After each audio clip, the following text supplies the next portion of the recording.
Novels for ever میں خوش آمدید۔ ناول نمل جس کی رائٹر ہے نمرہ احمد، اس کی یہ 38ویں ایپیسوڈ ہے اور اس کا باب 20واں جس کا نام ہے لازم ہے کہ ہم بھی دیکھیں گے کا فرسٹ پارٹ۔ اور اس ویڈیو میں آپ لوگوں کو بتانا چاہوں گی کہ میں اس ناول کو شفٹ کر رہی ہوں دوسرے channel per. I main to سے کہ اس کی اگلی ایپیسوڈ جو ہوں گی وہ آپ لوگوں کو میرے ایک اور چینل پر میں دوں گی، کیونکہ مجھے بہت زیادہ خطرہ ہے یہاں پر۔ آپ لوگوں کو پتہ ہی ہے کہ یہ نمرہ احمد کا ہے ناول، اور میں اب اس کو مزید اس چینل پر اپلوڈ نہیں کر سکتی، so I decided to shift this novel. تو اب میں اس کو اپنے جو تیسرا چینل میں نے اسٹارٹ کیا ہوا تھا میں اس پر شفٹ کروں گی۔ اس کا جو سیکنڈ پارٹ ہے وہ بھی آپ لوگوں کو ادھر ملے گا، لیکن 40ویں ایپیسوڈ جو ہے نا وہ آپ لوگوں کو اس چینل پر ملے گی۔ میں آپ لوگوں کو ابھی لنک دے رہی ہوں، نیچے آپ لوگوں کو لنک مل جائے گا اس کا، بکس فار ایور چینل کا، ٹھیک ہے؟ تو آپ لوگ اس کو سبسکرائب کر لیں، آپ لوگوں کو نوٹیفیکیشن مل جایا کرے گا، ٹھیک ہے؟ اور میں کوشش یہی کروں گی کہ آپ لوگوں کو سٹارٹنگ میں کچھ ڈیز تک نہیں، ابھی میں کچھ نہیں کہتی، اگر پاسبل نہ ہوا تو بری بات ہے، تو میں آپ کو وہاں پر ہی ایپیسوڈز پرووائڈ کیا کروں گی۔ اور خیر بہت سارے لوگوں کے مجھے کمنٹس ملیں گے، اور میں بادر نہیں کرتی کہ آپ لوگ کیا سوچو یا کیا آپ لوگوں کی تھنکنگ ہے۔ میں نے جو بہتر سمجھا یا جو مجھے مناسب لگا اس کے اکارڈنگ میں اس چیز کو کر رہی ہوں، اور اسی لیے میں نے اس ناول کو ادھر شفٹ کر دیا ہے، اور آپ لوگوں کو بس وہاں جانا ہے۔ اور ظاہر سی بات ہے ایسا تو ہوگا نہیں کہ میں ایک ہی چینل پر رہوں گی، میں اپنے چینلز کو انکریز کرتی رہوں گی with the passage of time. تو اس چیز کو بھی آپ لوگ دیکھیے گا، اور اس پر اب میں اس چینل کو شفٹ کروں گی تاکہ ادھر پراپرلی میں کوئی اور ناول سٹارٹ کروں، کوئی اور ناولز پڑھوں، کیونکہ ان دونوں ناولز کی وجہ سے میں کوئی اور ناولز پڑھ نہیں پا رہی ہوں۔ تو اس لیے میں ادھر وہ ناول دوں گی، اور جو second novels for ever PDF ہے وہاں پر بھی میں کچھ پرووائڈ کروں گی آپ لوگوں کو ناولز۔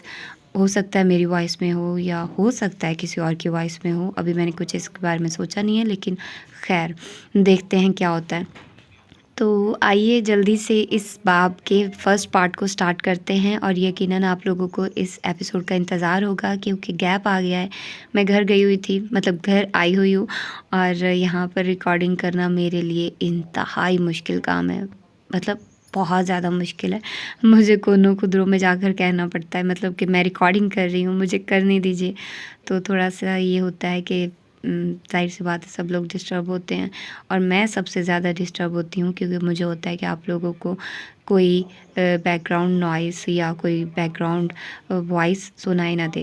تو آئیے جلدی سے سٹارٹ کرتے ہیں اس ناول کو، کیونکہ اب ناول بہت زیادہ اچھا ہونے والا ہے۔ حصہ سوم، ماہ کامل کی وہ برف رات، کوہسار پہ سفید برف دمک رہی ہے، ایک قدم کا نشان تک نہیں ہے، ایک تنہائی کی سلطنت ہے، اور یوں لگتا ہے جیسے میں ملکہ ہوں، میرے اندر کے طوفان کی طرح باہر کی ہوا بھی غرا رہی ہے۔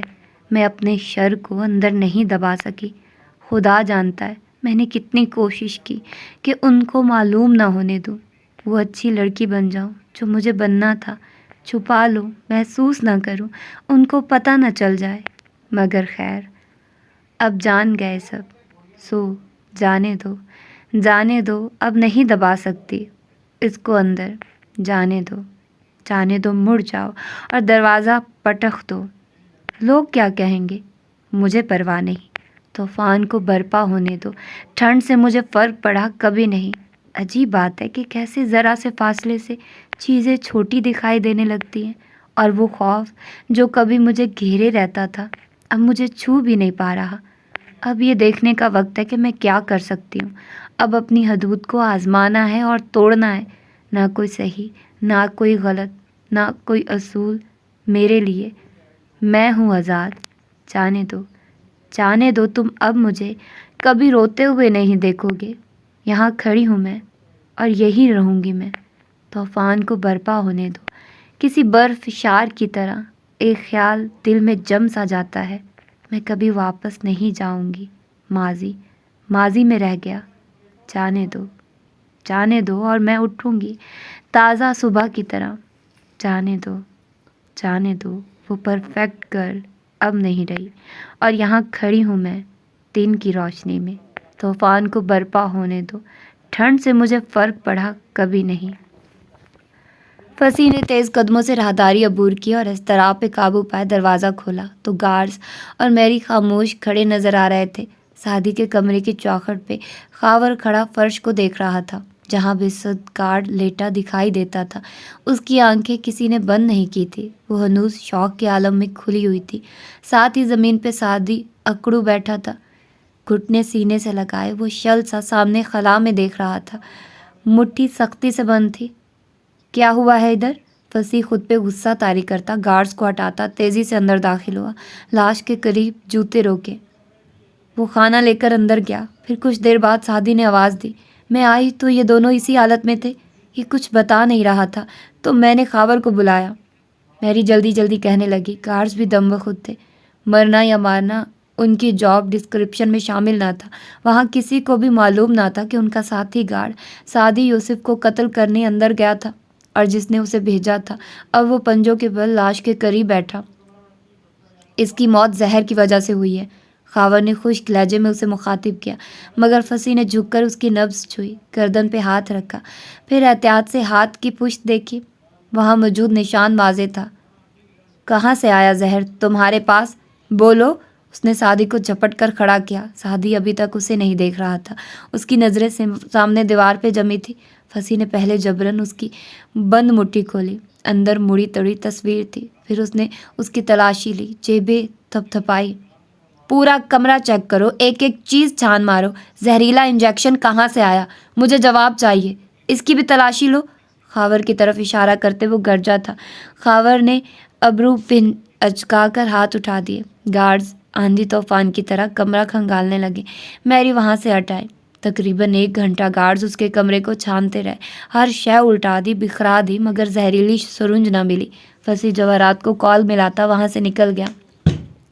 وہ سخت پریشان لگتا تھا۔ کمرے میں دونوں تنہا رہ گئے تو خاور نے ایک گہری نظر سعدی پہ ڈالی جو پھر سے فرش پہ اکڑو بیٹھا تھا، شل ساکت۔ لاش اب وہاں نہیں تھی۔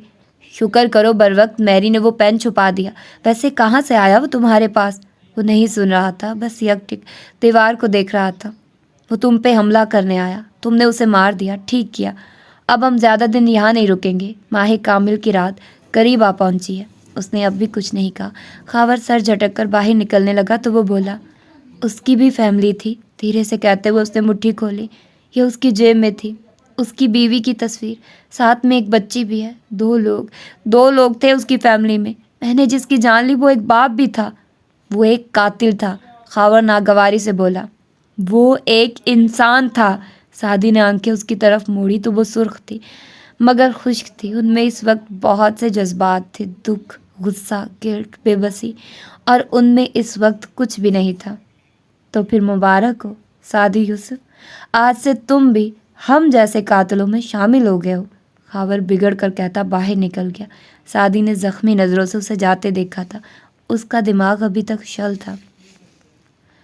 صبح دھند میں ڈوبی تھی، کہیں کوئی سنہری کرن ذرا دیر کے لیے جھانکتی، پھر دھندلکوں میں گم ہو جاتی۔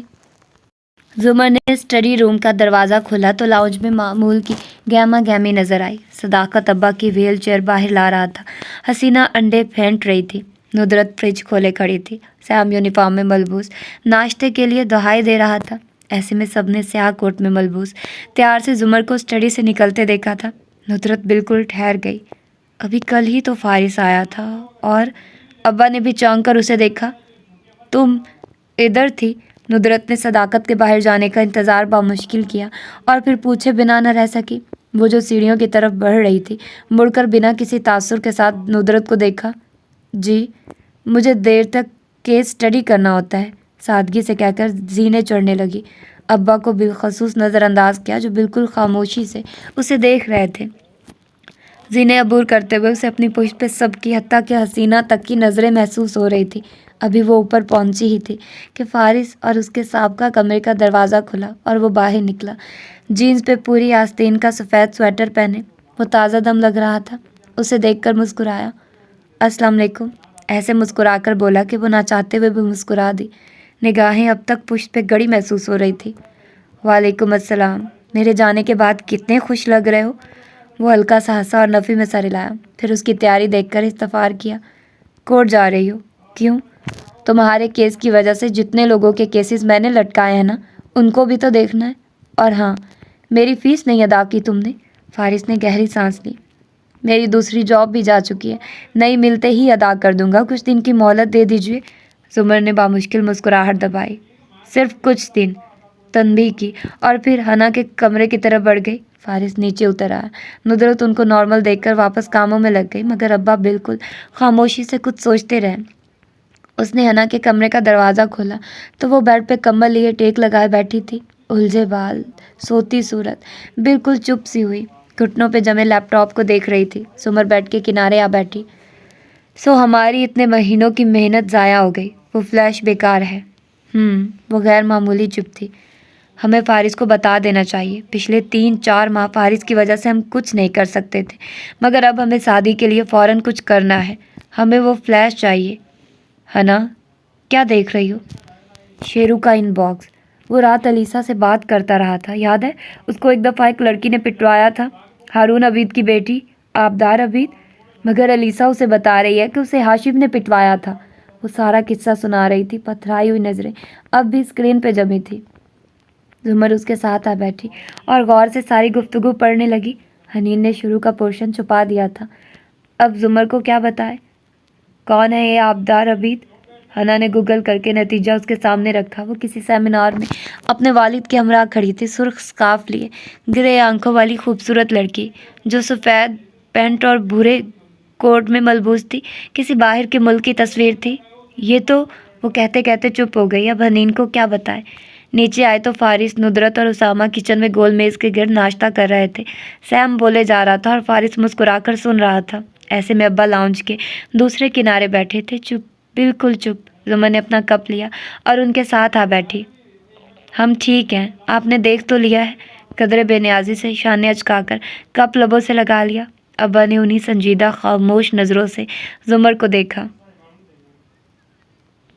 میں نے دیکھا ہے، تم دونوں نارمل طریقے سے باتیں کر رہے تھے۔ میں تمہیں بتاؤں اس کا کیا مطلب ہے؟ اس کا مطلب ہے یہ سب پہلے دن سے چلا آ رہا ہے، اب تم لوگ عادی ہو چکے ہو۔ ان کے لہجے میں کیا کیا نہیں تھا، چائے اس کو اندر تک تیزاب کی طرح جلا گئی۔ وہ بالکل سن رہ گئی تھی، پھر بنا کچھ کہے باہر نکل گئی۔ اوپر اپنے بیڈ میں بیٹھی حنین اسی سطر کو بار بار پڑھے جا رہی تھی جو شیرو نے علیسا سے کہی تھی۔ بھائی شادی کر رہا ہے، بھائی شادی، بھائی، شیخ کی دعا، اپنی ٹیچر کی دعا، فجر کی قضا، صلوات، سب اس کے ذہن سے محو ہو چکا تھا۔ اس کی ساری دنیا برف ہو گئی تھی۔ کسرہ کاردار بھی اس صبح دھند میں ڈوبا تھا۔ اپنے کمرے میں سنگھار میز کے سامنے کھڑا ہاشم اپنے عکس کو دیکھتے ہوئے ٹائی کی گرہ لگا رہا تھا۔ چہرے پہ سنجیدگی تھی، گیلے بال پیچھے کو برش کیے وہ اب بہتر لگتا تھا، گویا پچھلے چند ماہ کی بے سکونی دھیرے دھیرے انکا ہو رہی تھی۔ تبھی اس کا فون بجا۔ اس نے سنگھار میز پہ رکھے موبائل کا اسپیکر آن کیا اور کف لنکس اٹھاتے ہوئے بولا، ہاں بولو فصیح۔ سر، رات میں آپ کا فون آف تھا، میں بتا نہیں سکا، سعدی نے ایک گارڈ کو قتل کر دیا ہے۔ کف لنک کو کف پہ نتھی کرتی اس کی انگلیاں ٹھہر گئی، لمحے بھر کے لیے وہ منجمد ہو گیا۔ قتل؟ گارڈ اس کے کمرے میں گیا اور کچھ دیر بعد اس کی وہاں سے لاش ملی، زہر کے انجیکشن سے مارا گیا ہے اسے۔ کیسا انجیکشن؟ وہ چونکا۔ ہم نے بہت ڈھونڈا مگر انجیکشن نہیں ملا، اس کے پاس سے کچھ بھی نہیں ملا۔ فصیح، میری بات کان کھول کر سنو، وہ بولا تو آنکھوں میں غصہ اور چہرے پہ سختی در آئی تھی۔ اگر مجھے کبھی یہ علم ہوا کہ تم خاور یا سعدی کو میرے خلاف کسی بھی طرح استعمال کرنا چاہتے ہو تو میں جو تمہارے ساتھ کروں گا وہ تمہاری 7 نسلیں یاد رکھیں گی۔ سر، ہم خود شاکڈ ہیں کہ انجیکشن۔ او شٹ اپ، بے وقوف سمجھ رکھا ہے تم نے مجھے۔ وہ گھر آیا، زہر تم لوگوں کے علاوہ کون دے سکتا ہے اسے؟ سر آپ یقین کیجئے، میں سعدی یوسف کبھی کسی کو قتل نہیں کر سکتا۔ مجھے کیا معلوم اس نے ایسا اپنے بچاؤ میں کیا ہے یا تم اپنے کیے گئے قتل اس پہ ڈال رہے ہو۔ کل رات سے پہلے مجھے وہ انجیکشن چاہیے ورنہ میں تم سب کو زمین میں گاڑ دوں گا۔ فون بند کیا تو اس کا موڈ سخت خراب تھا۔ سٹینڈ سے اٹھا کر کوٹ پہنا اور آئینے میں خود کو دیکھتے پرفیوم گردن پہ چھڑکے، تبھی دروازہ بنا کسی دستک کے کھولا۔ ہاشم نے ناگواری سے چوکھٹ کو دیکھا، وہاں نوشیرواں کھڑا تھا، شب خوابی کی ٹی شرٹ میں ملبوس،